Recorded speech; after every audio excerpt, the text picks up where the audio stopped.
Plugin. Plongez-vous dans les courants qui ont marqué l'histoire, l'actualité du monde, les petites anecdotes ou bien encore l'air du temps. At the same time, Excellent plugin for you. Plugin.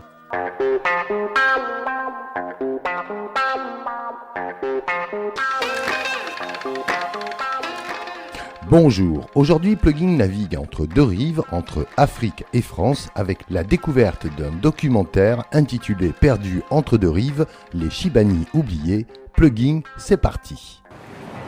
Le mot Chibani indique un homme âgé, un homme qu'on doit respecter.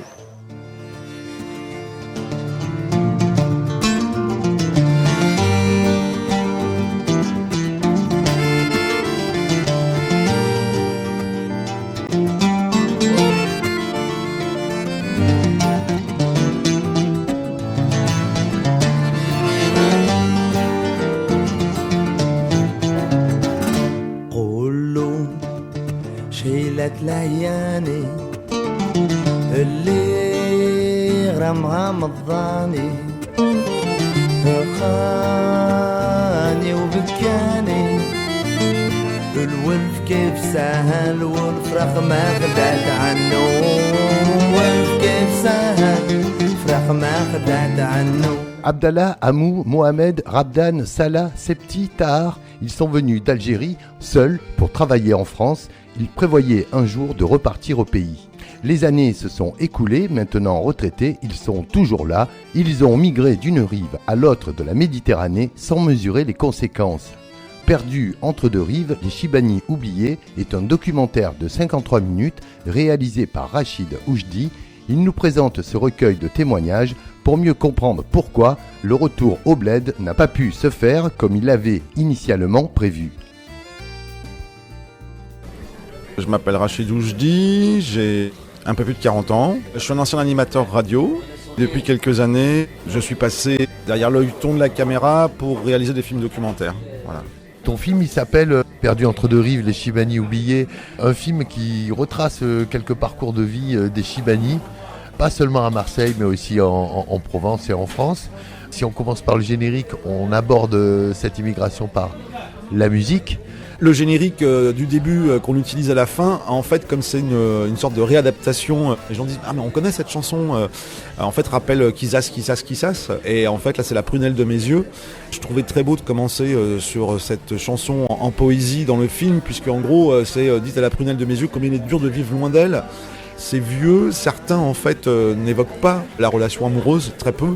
Et c'est à travers des chansons qu'ils ont pu écouter jeunes que tout ce rapport en fait affectif peut être évoqué. Donc ce qui me semblait important à travers ces musiques aussi, c'est qu'on puisse dans le film entendre une musicalité en arabe et en kabyle, puisque en fait Moussa et Hakim sont d'origine kabyle. Dès l'écriture, la musique était super importante. Moi je suis fan de Zebda depuis que je les ai découverts en 92 avec le premier album La Reine des Rumeurs. Donc en fait j'avais l'impression que j'avais des grands frères là, qui m'épaulaient. Et justement sur cette notion d'engagement, ils m'ont permis de croire que en fait, en s'engageant au quotidien dans des petites choses, il fallait assumer en fait certains choix. Voilà. Et donc Zebda, voilà, musicalement, ils sont là depuis plus de 20 ans maintenant. Quand ils se sont séparés, je me suis senti un peu orphelin. Et j'ai suivi en fait le parcours de chacun, donc Moussa et Hakim de leur côté et Majid Cherfi du sien, de voir un petit peu ce qui se passait autour de leur univers, de leur grande famille musicale. Dans ce qu'ils faisaient, j'écoutais qu'est-ce qui pouvait s'intégrer au film. Alors je me suis rendu compte que l'univers de Zebda, ça me parle à moi, enfant d'immigrés, et que Moussa et Hakim ont fait le deuxième, puisque le premier s'appelait Moussa et Hakim ou le contraire, mais le deuxième, donc Origine contrôlée, c'était que des reprises, des chansons donc issues de la migration, des chansons des années 50-70, et qui sont ces chansons de ces Chibani. Réorchestrés à leur sauce, qui ressemble à cet album qu'ils avaient fait pour la LCR, Tactique Collectif, son roots musical, un côté très très acoustique. Ça me plaisait bien, la présence de l'accordéon aussi, enfin il y avait un ensemble d'éléments. Et donc les musiques du film sont tirées de cet album. Et d'ailleurs quand je faisais écouter au Chibani, il y avait plein de souvenirs qui remontaient, c'est très marrant. Le mot Chibani indique un homme âgé, un homme qu'on doit respecter, un homme sage. Aujourd'hui, Chibani évoque plutôt ces vieux travailleurs immigrés. Je venais mois de février 53. On n'a rien, j'étais obligé d'aller chercher le travail. Moi, que je suis venu en France, je n'ai pas pensé que je travaillais jusqu'à la retraite. Je suis venu pour travailler, je suis arrivé là, jamais j'ai mis des sous à côté.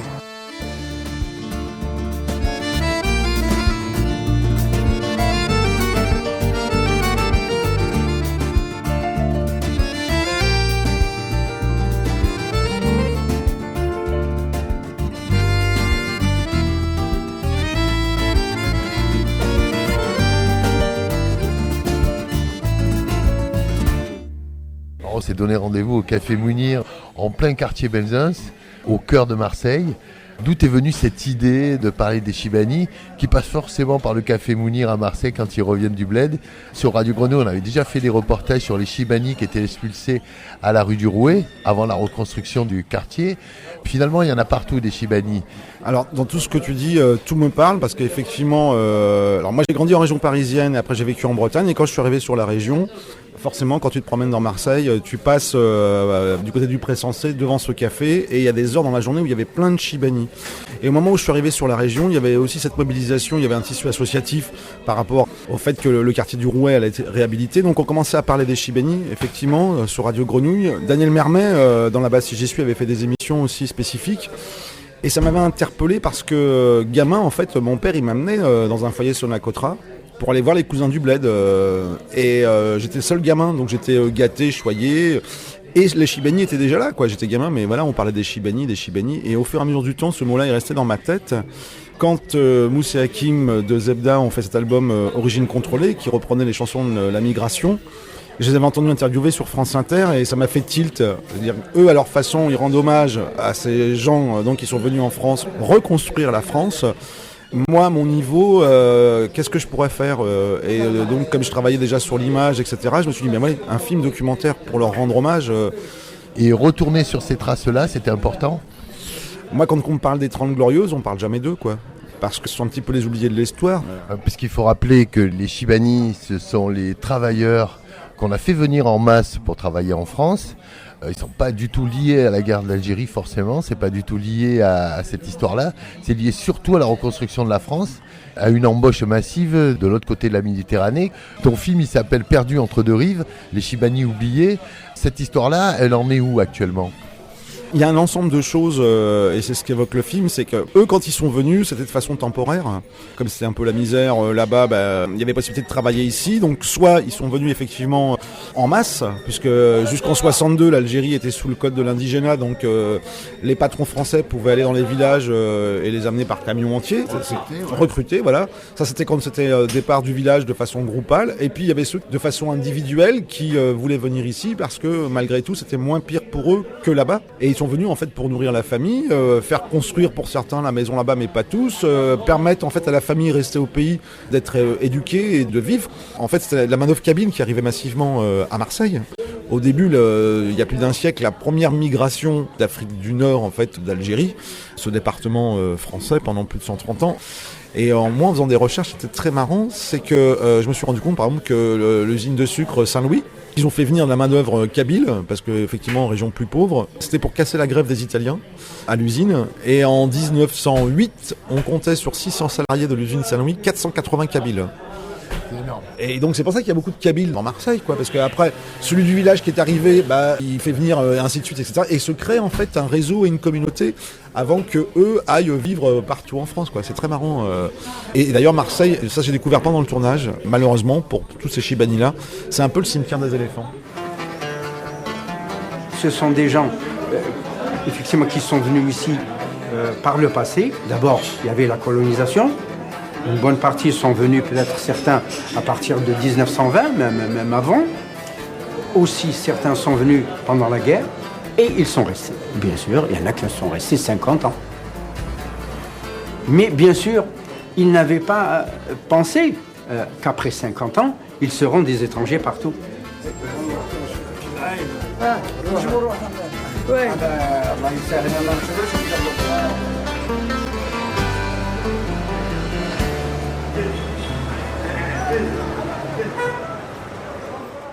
Et puis en fait les années sont passées et finalement ils sont restés parce qu'ils ont leurs petites habitudes d'hommes seuls, de solitaires, et arrivent à la retraite finalement avec les soucis en plus de retraite qui complètent, j'allais dire, le tableau. Dans le cadre du tournage, je me suis rendu compte que finalement leur place elle est où ? Ici ou là-bas. Même eux parfois ils sont dans une sorte d'ambivalence quoi. C'est la terre d'accueil pour eux est très importante, la terre des racines ça reste les racines mais il n'y a pas de lien familial, c'est compliqué pour eux, c'est super compliqué et ils sont un peu paumés en fait, et même quand tu discutes avec eux il y a ce pays des racines qui est sublimé comme l'a été le pays d'accueil, et ce retour au moment de la retraite a été fantasmé et pour beaucoup c'est impossible parce que ils ont vécu plus longtemps ici que là-bas, que le rapport avec les enfants il est compliqué. Certains de leurs enfants leur reprochent d'avoir été absents.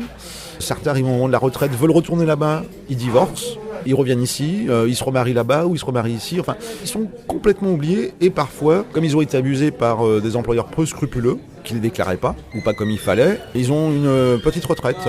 Et donc pour bénéficier de certaines prestations et certaines aides, ils sont obligés de rester 6 mois et 1 jour sur le territoire français pour en bénéficier. Donc en fait ils sont contraints à résidence 6 mois ici, 6 mois là-bas quoi. C'est assez hallucinant. Ouais. Cette histoire, elle est peu reliée dans les médias. Il n'y a qu'à travers un documentaire qu'on peut le faire. Ce documentaire, tu le considères comme un fait historique, militant. Comment tu t'inscris dans cette démarche ? Alors déjà, à la base, je voudrais profiter pour saluer mon producteur, qui est un producteur marseillais, Thierry Aflalou, qui produit des films engagés. Moi, en fait, à la base, ce que je voulais faire, c'est vraiment leur rendre hommage. Il y a un poète breton qui dit pour construire son avenir, faut tenir compte de son passé pour vivre dans le présent, ou quelque chose comme ça. Moi, je trouve que c'est vachement important pour les jeunes générations aujourd'hui, d'ici comme de là-bas, et pas forcément issus de l'immigration, pour tout le monde, quoi, qu'on connaisse un peu leur histoire. Et moi, au début, ma démarche, c'était leur rendre hommage, et très rapidement, je me suis rendu compte que je faisais un film... avec, puisqu'il y a des archives, un aspect historique qui me semblait important de resituer et recontextualiser pour que leur petite histoire rentre dans la grande histoire. Et je me suis rendu compte que j'ai pas fait un film militant, j'ai fait un film engagé. J'aime bien cette nuance, parce que faire un film militant, c'est vouloir asséner certains propos, et finalement c'est s'adresser qu'à ceux qui sont déjà convaincus. Faire un film engagé, c'est s'engager à aller au bout d'une démarche, et essayer de toucher d'autres personnes qui ne seraient pas forcément à la base concernées ou touchées par cette problématique, quoi.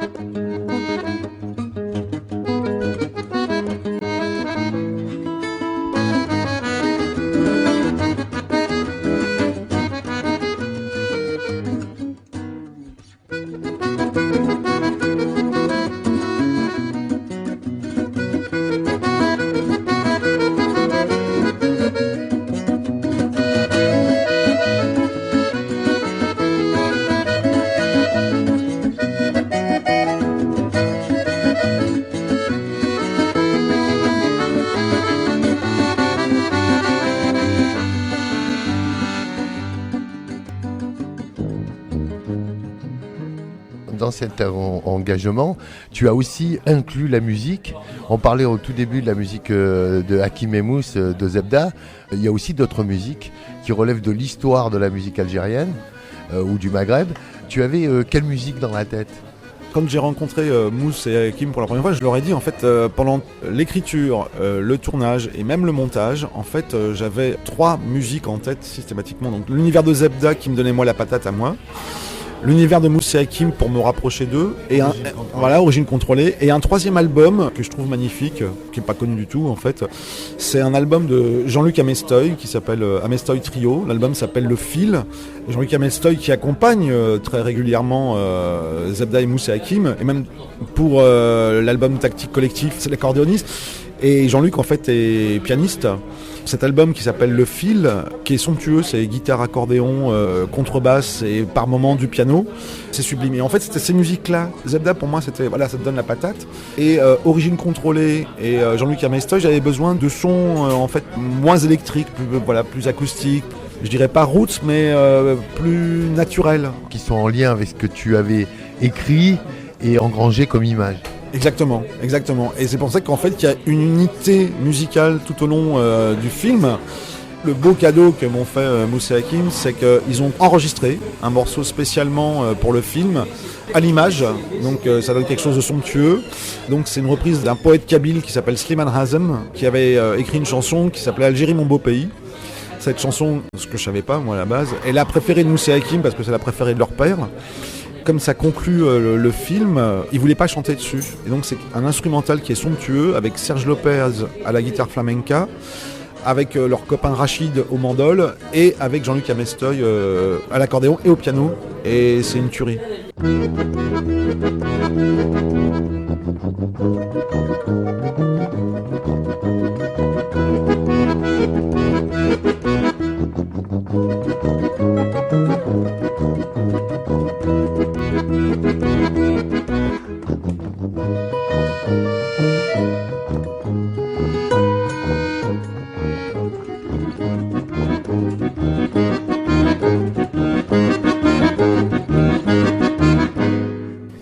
L'histoire des Chibani, elle n'est pas terminée de toute façon, il faut continuer à en parler, il y a les enfants, les petits-enfants, mais surtout ceux qui restent ici avec des retraites infimes, voire pas d'appartement ou de logement, c'est le côté information. Pour en savoir plus, il y a une projection en avant-première à Marseille le 27 juin au cinéma Les Variétés. À cette occasion-là, tu présentes le film, mais pas que. C'est super de le faire à Marseille, puis le travail que font les filles au cinéma Le Variété, qui est un cinéma à essai, malgré certaines difficultés, voilà, respect pour elles, quoi. Donc la plupart des Chibani seront là, mais aussi les associations avec lesquelles j'ai passé beaucoup de temps voilà, pour sensibiliser par rapport aux Chibani. Il y aura notamment l'Empile qui va faire une expo photo sur les Chibanias. Ça va être très très beau. Et ce soir-là, je croise les doigts, si on l'a bien fini, on annoncera donc officiellement que sur le prochain album de Zebda, qui sort fin août, qui va s'intituler Comme des Cherokees, un morceau sur cet album s'intitule Chibani. Et donc c'est pas un clip qui sera mis en ligne prochainement, mais en fait un montage, comme une sorte de court-métrage, des images du film et des rushs du film sur cette musique. C'est un beau cadeau, quoi, voilà. Ou on va dire dernière harissa sur le couscous, c'est en fait la projection sur France 3 au mois de juillet en national, donc ça c'est aussi intéressant pour un réalisateur. Bah, en fait voilà, comme il est diffusé tardivement sur France 3, le 4 juillet. Vendredi 4 juillet, il aura certainement des articles dans la presse nationale. Et avec ce clip de Zebda qui s'intitule Chibani, moi mon rêve c'est que tout le monde ait dans la tête ce mot, Chibani, et comprenne aussi quelle est leur problématique aujourd'hui au quotidien. Notamment, leur non-retour est lié à deux choses, l'aspect symbolique et l'aspect administratif.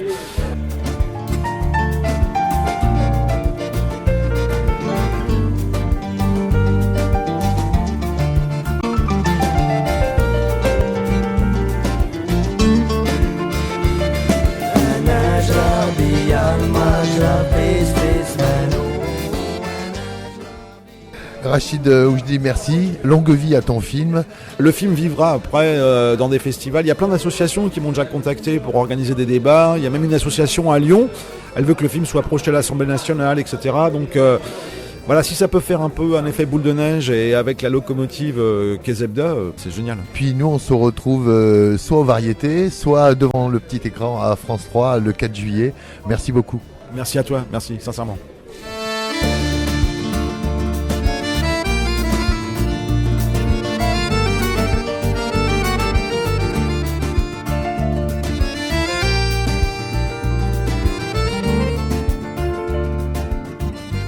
Perdu entre deux rives, les Chibani oubliés, donc en avant-première à Marseille, au cinéma Les Variétés, vendredi 27 juin à 20h.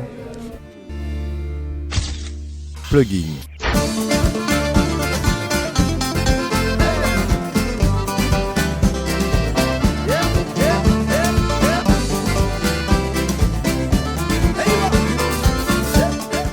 Voilà, Plugin, c'est terminé. On se retrouve la semaine prochaine. Plugin contact ligne.rouge@free.fr et n'oubliez pas, au 3e millénaire, tout reste à faire. Retrouvez Plugin chaque semaine le mercredi à 11h30, rediffusion le jeudi à 18h. Plugin, une production plateauradio.com.